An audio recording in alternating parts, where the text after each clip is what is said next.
aad baan u salaamayaa shabakada caalami news runtii maanta halkan waxaan ku eegi doonaa ku duubi doonaa kilib ka mid ah kilibyo aan ugu talagalay dhalinyaradu inay dib u xasuusto runtii dhaqankii oo ah runtii dadkeenu ama af Soomaaliyeed muddo xilliyadan dambe in dhalinyaradan dambe gabaabsi ku yahay inaguna aynu lahayn runtii xagga dhaqanka oo inoogu ballaadhnaa runtii suugaanteennii hore iyo suugaanteenna maanta ama mucda miisaankii mucda suugaanteennii hore maanta hore iyo suugaanta maanta runtii iyo kala duwanaanshaha ay yeelanayso runtii maanta labada qaybood ereyga suugaan ama marka la suugaan uu macna ballaadhan yahay runtii say dadku ka aaminsan yihiin horte ma runtii oo uu macna ballaadhan yahay suugaan marka la yiraahdo reer miyigeena hore waxay u yaqaaneen marka saxada roobka dhulka ay ku dhabato dhirta udgoon urubta leh udgoon ay soo baxdo barwaaqada ugu horeysa ay oran jireen dhulkaasi ama deegaantaasi suugaan buu leeyahay waxa kale oo ay u yaqaaneen beeraleydu haruurka inta jidin mar kale la cuni karo ayaa loo yaqaan waxa kale oo u yaqaaneen dadkeeni deegaanku saxada ah qayoodka ama udgoonka uu roobku reebo ama dhirta deegaanka ee soo baxda sidaa daraadeed iyadoo macnaha leh ayay suugaani soo gudubtay xageeni way soo gashay magaaladii oo gabyaagii la oran jiray Allah naxariisto Xuseen Xasan qarnigii 18aad san taariikhda ku haya ama buugaag badan aan ka akhriyay uu u bedelay macnaha suugaan inuu yahay hadalka intiisa ugu macaan oo ay kamid ahayd sadarrada gabigiisa suugaanta gabay maalintan sadarka sheegayo abidkii masalan sayriye waan soo sumeeyay soofaha labaan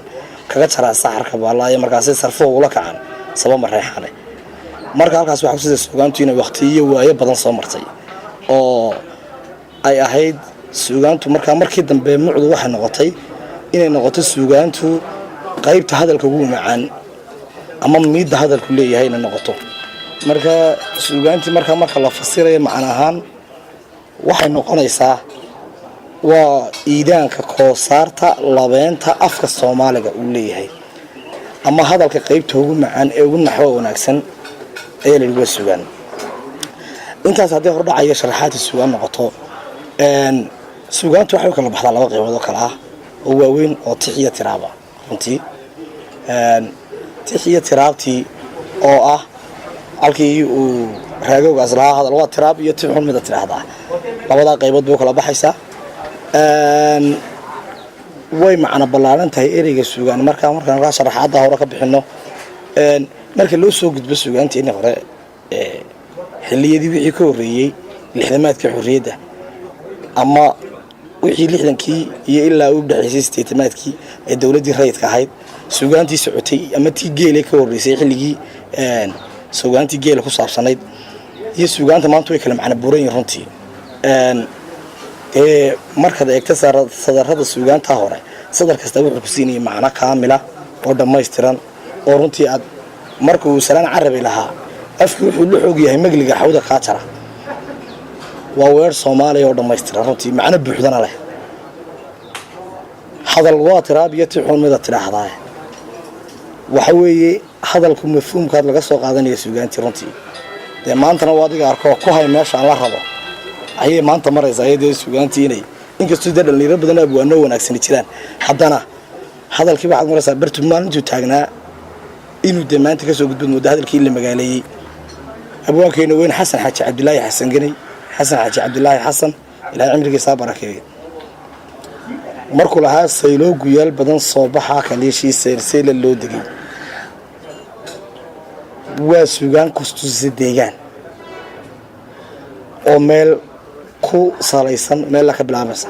imaka heestii qalanto kale qowlkoo aad u hawriyo u baxo qawaacad markuu qariye geeda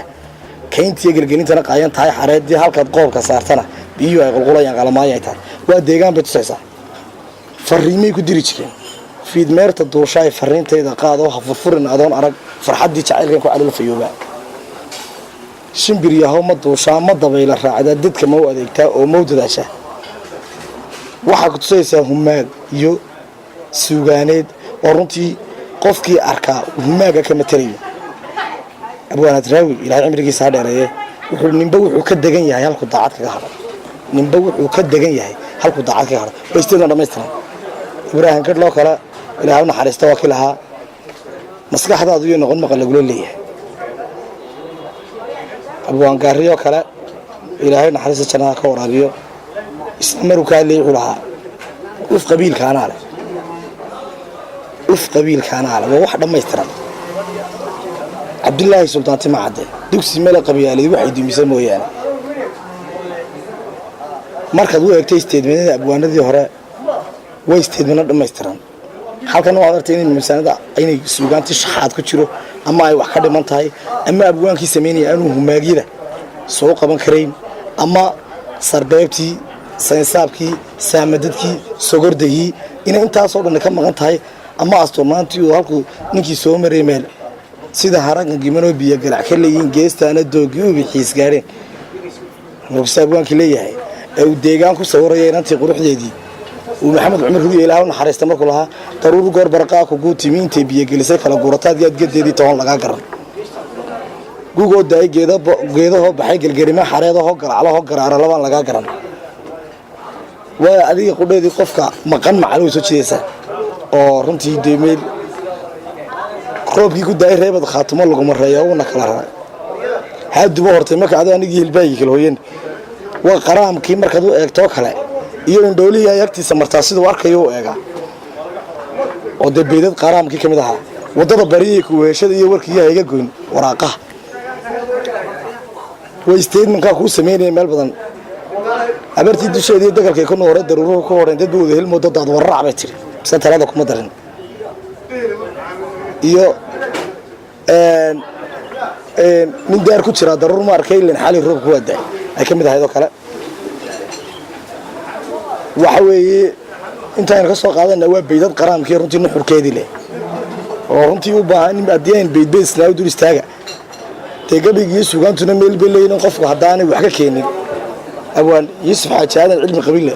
barihii iyo macallinkeenni weynaa aabbihii labaada tacliinta ilaah u naxariiste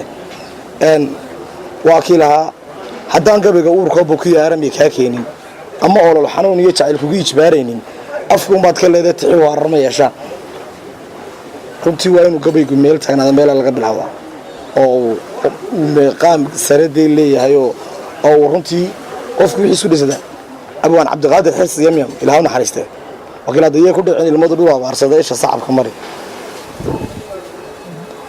runtii humaagyada iyo dareemada markay isu tujimayso meelo badan ayaa dee eegaysayo runtii oo ay meelo badan iyo waaqici badan ay taabanayso runtii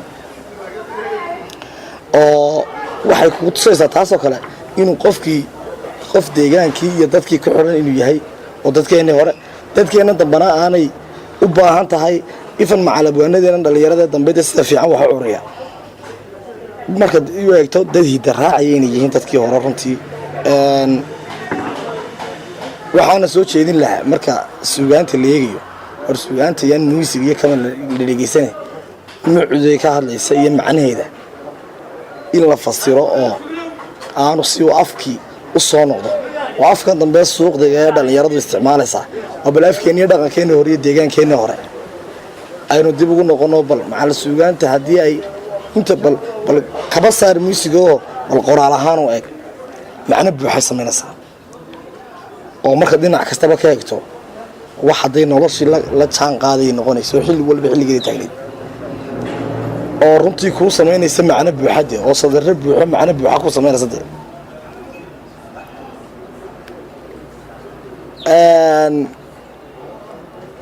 nafaxayo roob galbeed midkoodna hadduu galbado gadaal kuma soo noqdee iyana waxaan kaga gudbaa gobay liico hajabi meelaha qaar suugaanta qaar ayay emotionally dareen ku taabanaysa runtii laakiin bal waxaynu eegi doonaa insha allahu tacaala kolba in bal qaybaha dee inkastoo suugaanta laiga aqoon badan yahay oo dee rag dhalinyaro abwaanaa joogaan runtii dee anaan bal isleeyahay waxa aad ku dari karto iyo diyaarinteeda kaga qayb qaado oo runtii dee barayaasheedii macalimiinteedii bidii ay joogaan maxamed axmed bedel ka mid yahay baraayagii suugaanta soomaaliga jaamacadda يوسف شاعر وكذا كميدي هي حق بدنا يتشوجان أو محد بشحة حسنا وكذا قراء يتشوجان القراء دينا وينقول ترى بدي سجان يهنا دينا وينقول ترى بدي حد نرهق ما أنت اللي ما جالسين كرهال كيوهرة فرق يقول حياة مركب بدي تبلو يرى قبل عين فلان ويش وده اللي يرى ما أنت دم أنا لم يتكلم كنا بلعين دي حسوسين رنتي هيرك تاجنيد يرهق هورة تاجنين يهيرك ما أنت تاجن هاي halkaas man yar qalanka u qaato islaaha dib u xasuusin ku yara samee dhalinyarada maanta jirta runtii dhalinyaradu maanta wara alku yadraagu sheegay rag siyaasi wada noqday siyaasadii ba dadkii dawaqisay iyo xisaabti bal markaa ka rogo hadana saaro xagga dhaqanka inay dadku bal yara eegaan dib ugu yara noqdaan oo dhaqankooda ay u yara fiirsadaan oo ay eegaan oo runtii ay wajiye badan ku eegaan dhaqankoodii markaa runtii maanta anagoo sii wadi doona barnaamijyada dambe maanta intaasaan ku joojinayaa aad baan u salaamayaa dhammaan daawadayaasha runtii mana yihii khabiir sugaaneed waxaan ahay